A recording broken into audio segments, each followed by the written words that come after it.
Hi everyone, Janie here. Welcome back to my garden. So I have a fun video for you all today and for myself as well. And that is I am officially bringing back Make a Bouquet Monday. And in my mind, I had thought that Make a Bouquet Monday, the last time that I had done it was in 2023, not last year, but the year before. And I went back in my videos to confirm this, and it was actually 2022 when is the last time that I did Make a Bouquet Monday. So a lot of you probably have no idea of what I am talking about right now. What Make a Bouquet Monday is exactly what it sounds like. It is a practice, it is a challenge for myself and hopefully for a lot of you to get out into your garden and to make a bouquet that you can bring into your home or your office or wherever, or give it to somebody. But basically it's a practice that gets you out into your garden, gets you paying attention to what's blooming, what beautiful foliage you have, what beautiful sticks or twigs that you have, that you can bring together and you can make a beautiful arrangement that you can actually enjoy.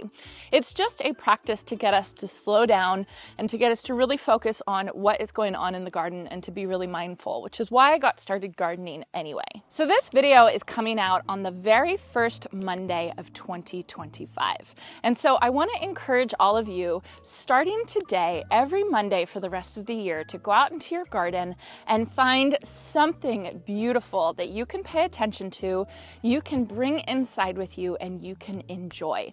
And when I say something, I really mean anything. It can be one bloom that you put in a little tiny bud vase, or it can be a couple branches of just foliage that you can enjoy the beautiful foliage when everything else has snow around it, or it can be an amazing cut flower bouquet that you grew yourself. The point is not what a amazing, beautiful bouquet you can make. It's fun to do that, but that's not the point of this practice. The point of this practice is to get yourself out into your garden and start really paying attention to the little things that are going on, to slow down and to really focus on the beauty that we have right outside our doors. So I completely recognize that I am at a bit of an advantage compared to a lot of you that have snow cover right now. I live in Northern California in Zone 9B. We get just a couple frosts per year, and they're usually pretty light frosts. So I still have quite a lot of blooms going on around me. But it's still a great practice for me to get out and to really focus on what is beautiful in my garden. And I want to encourage those of you who live in colder areas to even look in your garden and find something that's beautiful, even if it's a twig, even if it's just an evergreen branch or something like that. Just find something beautiful and bring it inside. So just starting off in my orchard garden, I have so many beautiful things going on out here.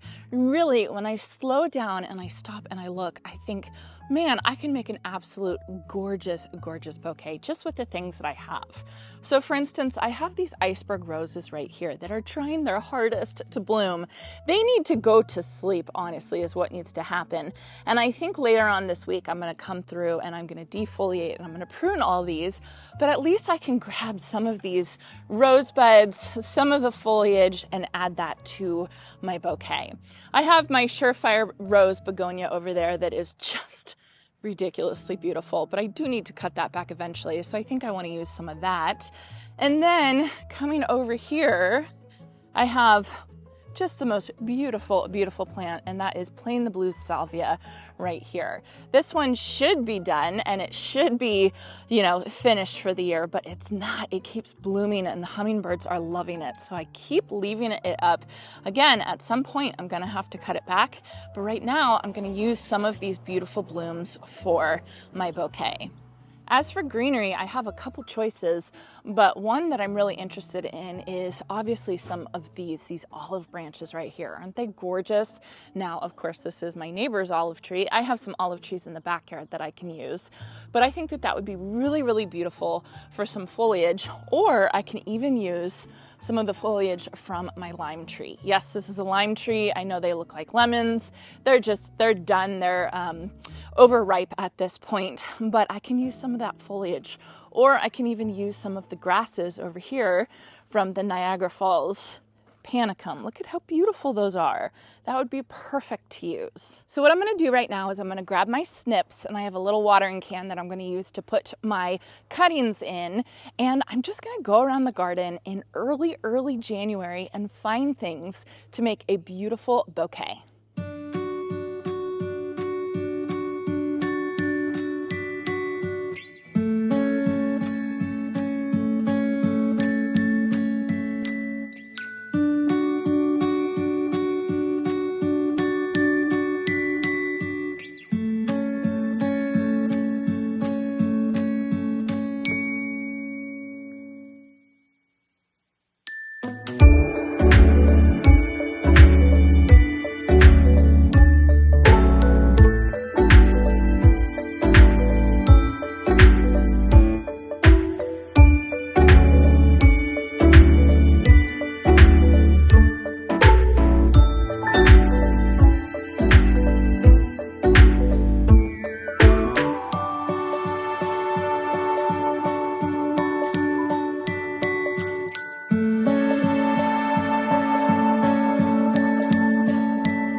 Okay, I have to say, I'm pleasantly surprised with how much I actually had to choose from once I got out here. And I was only in the orchard garden. I didn't even go in the backyard or anywhere else in my property.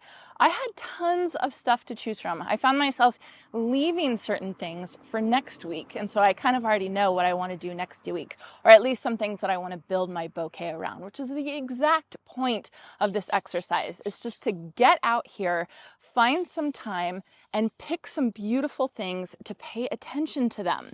I mean, I even have these old almond seed pods from this almond tree right there. I grabbed those, and I grabbed some branches that might bloom. I might be able to force bloom them inside. I don't know. We'll see. Of course, I got some of the plain blue salvia and some of the surefire rose begonia, some of the iceberg rosebuds. Some of them had already opened, but they're not lasting that long. They keep losing petals, so we'll see how long that they'll last. And then I did get some of my absolute favorite Helen von Stein salvia, or lamb's ear, Helen von Stein lamb's ear. I love using this in arrangements, and I haven't used it in my arrangements in so long. If you've never used this in your arrangements, do it, because it lasts so long and it just brings the most interesting texture to your bouquet arrangements. And then finally, I did, of course, get some of the lime leaves because they smell good, and I'm very happy. So I think what I'm going to do right now is I'm going to head into my greenhouse and grab a vase that my daughter actually gave to me for Christmas and make my very first Make a Bouquet Monday of the year.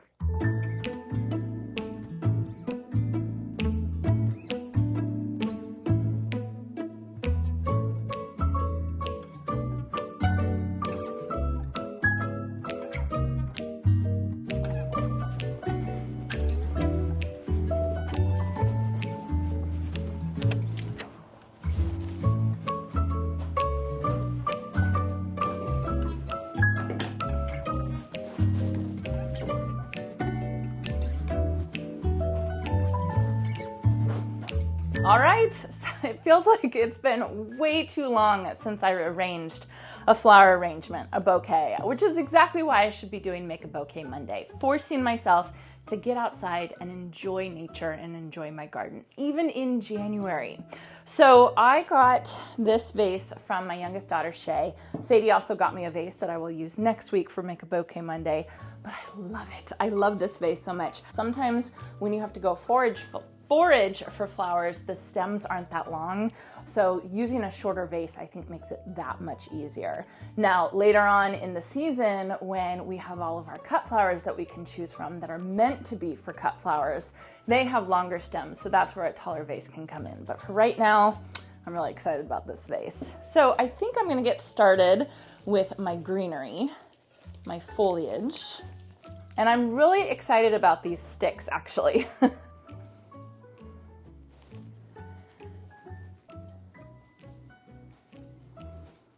So with these Helen von Stein, the stems are not that long. So I'm gonna have to keep this vase filled pretty high up or it's going to dry out. So I'll just remember to do that. It won't be that big of a deal. But that's why I like shorter vases sometimes, because then you can get little bits of greenery or blooms that have very, very short stems, but you can still use them.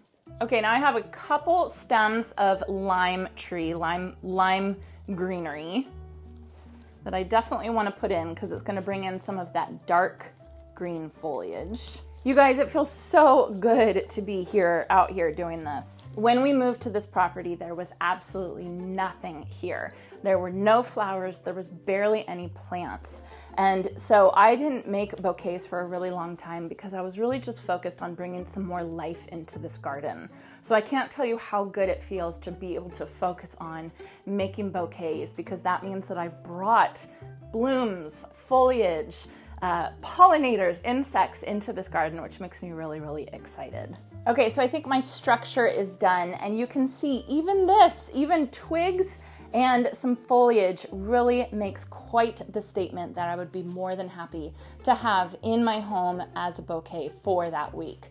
But I'm gonna add to this because I do have blooms this week. I honestly do not know how long these begonias are gonna last in an arrangement. I've never actually cut them for an arrangement, if you can believe it, but there's a first time for everything. So since it is the middle of January, not all of the foliage looks great, even not all the petals look great on these blooms, but I'm just going through and I'm just picking off the kind of not so pretty ones. Beggars can't be choosers, I think, at this time of year. All right, there's my begonias. Don't look too close because they're definitely on their last leg. But I don't care. So now I have my little rose buds, and I have plenty more back here because I have a iceberg rose standard just to the left of my greenhouse, and I can see there's tons of little buds on it that I am going to be pruning off, so I might as well use them, right?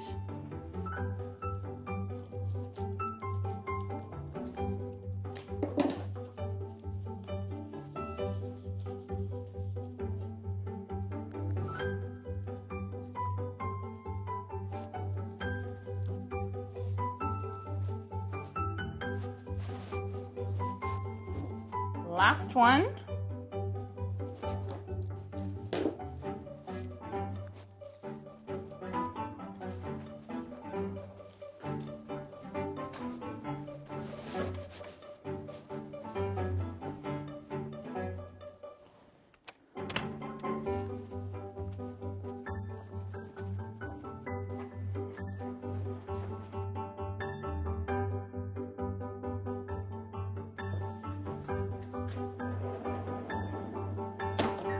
I think my very first Make a Bouquet Monday will go right here. I love it. I think it is so beautiful, and I'm especially proud because I was able to get this beautiful thing from my garden in early January. And I have to say, walking back from the greenhouse into the kitchen, I passed by my Dusty Miller that I have growing in my raised beds back there, and I just thought, oh, Dusty Miller, that would be perfect, absolutely perfect. So I'm really excited about this challenge, and I'm excited for you all to join me. I hope this inspires you to get out into your garden and just to look around and find beauty, which is the whole point of gardening, to slow down and to focus on nature. So I really hope you all will join me. No pressure, right? You can just watch me do it, and don't worry, I won't do a video every Monday on making bouquets. I just wanted you all to know what my plans were for this year. I'm planning to do Make a Bouquet Monday every Monday. I hope I can make it through. In 2022, when I did it the first time, I kind of burnt out halfway through the year, but I'm gonna really try and make it through the whole year this time. So Make a Bouquet Monday, and then also Seed Starting Tuesday, because I have to have blooms to be able to cut. So I want to start seeds every Tuesday. That I don't expect to do throughout the whole year because, you know, there's only so many seeds that you can start. But I really want to try starting seeds and making a bouquet every single week. And I really would love for you all to join me. So I hope this inspired you to get out into your garden. I hope you enjoyed this, and I hope you had a chance to get in your garden today.